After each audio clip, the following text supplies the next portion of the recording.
तो good afternoon सभी लोगों को। First of all I welcome all the media persons for this press briefing with regard to the unfortunate incidents of escape of under trial prisoners, 7 under trial prisoners, which happened on 11 July 2021. तो इससे related जो भी details हैं वो कभी भी हमने department की तरफ से प्रेस ब्रीफिंग बुला के नहीं किया। तो इसीलिए अब जब साथ के साथ जो कैदी भाग गए थे अंडर ट्रायल प्रिजन से, उन सबको जब अरेस्ट अब हमने कर दिया है, तो वी थॉट कि it is the right time to have a press conference with regard to this, कि हमने इसको हम बेसिकली 3 पार्ट में डिवाइड करेंगे। पहले तो मैं बैकग्राउंड दूंगा कि उस इंसिडेंट के बाद क्या क्या चीज़ें हुई, how we were able to make the arrest. उसके बाद कौन कौन वो लोग थे या ऑर्गेनाइजेशंस थे जिन्होंने हमारा सपोर्ट किया इसमें, और फिर उसके बाद कि हमने उसके बाद क्या क्या मेजर्स लिए ताकि इस तरह के इंसिडेंट आगे ना हों। तो विदिन जो हमारा इंसिडेंट हुआ उसके बाद immediately Pasighat PS case number 83/21 ये रजिस्टर किया हमने in the relevant sections of IPCs. Within 5 days of the incident 16 तारीख तक हमने 4 लड़कों को, 7 में से 4 लड़कों को अरेस्ट कर दिया था।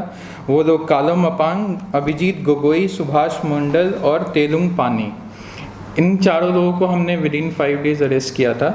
उसके बाद तारो हमाम 26 जुलाई को अरेस्ट हुआ, फिर राजा ताइंग 13 अगस्त को अरेस्ट हुआ है, और जो लास्ट हमारा कैदी था डेनी गामलिन, ये 31 अगस्त को अरेस्ट हुआ है। तो जो इंसिडेंट था उसके बाद इमीडिएटली हमने अपने सारे नाकाज को, सारे चेक गेट्स को, जो सारे अपने पुलिस स्टेशंस हैं अरुणाचल के, हमारे डिस्ट्रिक्ट के और नियर बाई डिस्ट्रिक्ट्स के, और आसाम के जो बॉर्डरिंग डिस्ट्रिक्ट्स हैं उनके पुलिस स्टेशंस को हमने अलर्ट किया, और सारे जो हमारे डिस्ट्रिक्ट के एग्जिट पॉइंट्स थे उनको हमने क्लोज किया।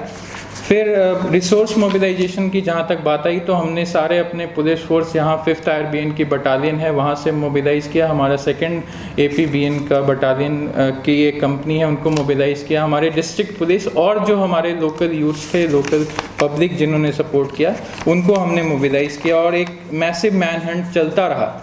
It did not stop after even 5 days। जब हमने 4 को अरेस्ट कर दिया, जब तक 7 के 7 लोग नहीं अरेस्ट हो गए, तब तक ये चीज़ हमारे कहीं ना कहीं बैकग्राउंड में चलती रही। जो ये केस 83/21 पासीघाट पीएस का हमने रजिस्टर किया था, उस केस के इन्वेस्टिगेशन के दौरान, और ये लोग जैसे जैसे एक एक करके अरेस्ट होते गए, तो उनमें पूछताछ के दौरान पता चला कि जो डेनी गामलिन करके लड़का था, ये इस पूरे जो क्रिमिनल कॉन्स्पिरेसी था उसका मास्टरमाइंड था, और इसी ने यही लोगों को वहाँ पे उकसा रहा था कि इस तरह की घटना को अंजाम दिया जाए।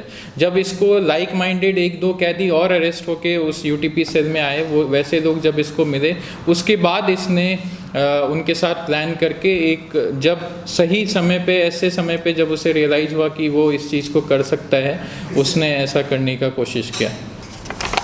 तो इसमें मैं सबसे पहले जो भी हमारे सोशल, पॉलिटिकल, स्टूडेंट ऑर्गेनाइजेशंस और जो कम्युनिटी बेस्ड ऑर्गेनाइजेशंस हैं, उनको सबसे बड़ा थैंक्स तो उनको ही कहने, मेजर जो रीज़न है इस प्रेस कॉन्फ्रेंस का, वो उन्हीं को धन्यवाद देने के लिए है कि जो भी, मैं कुछ विलेजेस के भी नाम लूँगा जिनके यूथ्स, जिनके जो लोकल लीडर्स जिन्होंने हमें हेल्प किया इन सबको पकड़ने में। तो जो नोटेबल विलेजेस हैं उसमें मिरकू, मिरबुक, मिरसम, 12 माइल, मांगनंग, जेलम, सिले, ओयान, लिंका, और जो बॉर्डर विलेजेस हैं हमारे आसाम साइड के, उनके लोगों ने बहुत ज़्यादा मदद की हमारी इन 7 जो कैदी थे उनको पकड़ने में। और जो ऑर्गेनाइजेशंस हैं जिनको मैं मेंशन करना चाहूँगा, जिनके बिना ये इतने कम टाइम में इन सबको वापस से अरेस्ट करके और जेल भेजना पॉसिबल नहीं होता, वो organisation ABK apex, ABK youth wing का डिस्ट्रिक्ट यूनिट, जो विलेज डिफेंस पार्टी है हमारा सिदेवयान और उस एरिया रुकसिन के एरिया में, और TMPK और AMBK जो कि असम के ऑर्गेनाइजेशंस हैं, उनका भी बहुत बड़ा सहयोग रहा।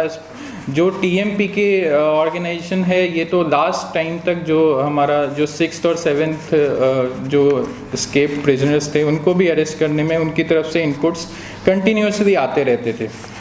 उनको हम एक फॉर्मल फंक्शन करके भी रिवॉर्ड करेंगे डिपार्टमेंट की तरफ से, तो उनको मेंशन करना बहुत ज़रूरी था। उनके बिना सपोर्ट से ये चीज़ें नहीं हो पाती। अब इसमें मैं लास्ट का जो 7th हमारा जो एक्यूज था डेनी गामलिन, इसके ऊपर 5 केसेस हैं जो कि ऑलरेडी रजिस्टर्ड हैं। उनमें से नोटेबली एक मर्डर का केस है और एक 2008 का रेप का केस है, और बाकी 3 बर्गलरी के केसेस हैं जो कि सारे नारी पीएस के हैं जो इसके। और इसके बारे में हमें ये इन्फॉर्मेशन आ रही थी कि ये एक तरह का लोन वुल्फ लड़का बन चुका था, कि इसको फैमिली से कोई मतलब नहीं है, इसकी सोशल सर्कल कुछ नहीं था, क्योंकि काफ़ी टाइम से ये जेल में ही है।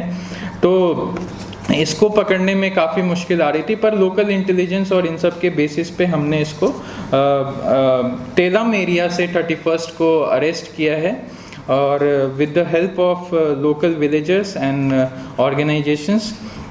इसके बारे में इनपुट्स थी कि ये नारी, जोनाई, सीमेंट, चपोरी, इन सब एरियाज़ में चलता फिरता रहता था, और वहाँ पे कुछ छोटे मोटे घटनाओं को भी अंजाम दे रहा था, जो अपने सेल्फ सस्टेनेंस के लिए, अपने जीवन यापन करने के लिए। जब वो अरेस्ट हुआ था तब भी उसके पास से एक मोबाइल फ़ोन और कुछ कैश बरामद हुआ था, जो कि उसने नारी एरिया में एक क्राइम किया था, उससे मिला था।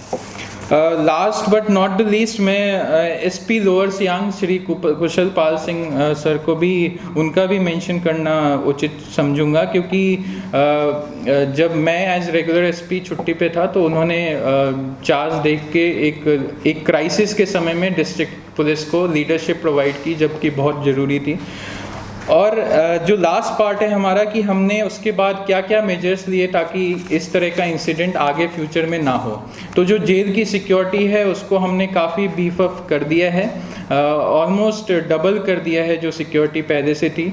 जो ओवर क्राउडिंग का इशू था वो भी अब कम हो गया है। जो लोग ड्यू फॉर बेल थे उनको कोर्ट से बेल मिल गया है। और जो उस टाइम पे जब ये इंसिडेंट हुआ उस समय में कुछ कोविड पॉजिटिव केसेस भी थे, जिसके कारण से ओवर क्राउडिंग की समस्या और ज़्यादा बढ़ गई थी, क्योंकि उन्हें हमें आइसोलेटेड सेल्स देना पड़ा था उसी एग्जिस्टिंग इंफ्रास्ट्रक्चर में। जो इंटरनल सिस्टम्स हैं, जैसे सर्विंग ऑफ मील्स और डिनर्स या लंच, इन सब को हमने और ज़्यादा रोबस्ट बनाया है। उसकी डिटेल्स मैं नहीं बताऊंगा, बिकॉज उसमें वो for security point of view उसके डिटेल्स नहीं बता सकता। आउटर पेरीफेरी में हमने डबल लेयर्ड सिक्योरिटी गेट भी अब लगवा दिया है। और जो मेजर इंफ्रास्ट्रक्चर अपग्रेडेशन की बात है उसके लिए हाईएस्ट लेवल पे बातें चल रही है, और बहुत जल्द ही जो जेल का हमारा कैपेसिटी और जो सिक्योरिटी पॉइंट ऑफ व्यू से जो इंफ्रास्ट्रक्चर का अपग्रेडेशन है वो पाइपलाइन में है, वो हो जाएगा। जो सिक्योरिटी पर्सनल उस समय तैनात थे, एक प्रिलिमिनरी इंक्वायरी कंडक्ट की गई डिप्टी एसपी हेडक्वार्टर के द्वारा, और एक डीआईजी लेवल की इंक्वायरी भी की गई थी, जिसके बाद रिपोर्ट सबमिट किया गया पुलिस हेडक्वार्टर्स को। और on the basis of that report जो भी लोग उस समय तैनात थे उनमें से 3 में सस्पेंड किया गया था, और उनकी डिपार्टमेंटल इंक्वायरी अभी चल रही है, और डिपार्टमेंटल इंक्वायरी के बाद ही उन पे फर्दर एक्शन लिया जाएगा। That is all I have to say. Thank you.